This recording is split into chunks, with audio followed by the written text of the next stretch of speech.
নমস্কার, মহাবুজ জ্যোতিষ চ্যানেলে আপনাদের সকলকে স্বাগত জানাই। আমি শ্রী স্নেহাশিস মুখার্জি। আপনারা দেখছেন, লাইক শেয়ার সাবস্ক্রাইব করছেন, আপনাদের অসংখ্য ধন্যবাদ। যারা এখনও করেননি তাদের কাছে অনুরোধ, সাবস্ক্রাইব করুন যাতে পরবর্তী সমস্ত ভিডিও নোটিফিকেশান আপনারা আগেই পেয়ে যান।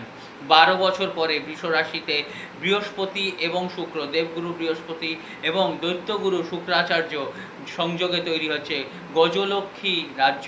এই গজলক্ষ্মী রাজযোগের ফলে 3টে রাশির যাদের বিবাহ হচ্ছে না, যাদের অর্থনৈতিক কিছুতেই পরিকাঠামো ঠিক হচ্ছে না, শরীর স্বাস্থ্য ঠিক হচ্ছে না, মানসিক অবস্থা একেবারে বিষাদগ্রস্ত হয়ে যাচ্ছে, কোনোভাবেই কিছু হচ্ছে না, নাজেহাল হয়ে যাচ্ছেন, গুপ্ত শত্রু থেকে শুরু করে জীবনের সমস্ত অবস্থায় আপনার টানাপোড়েনের শিকার হচ্ছেন, তাদের কিন্তু দারুণ দারুণ সময় আসছে।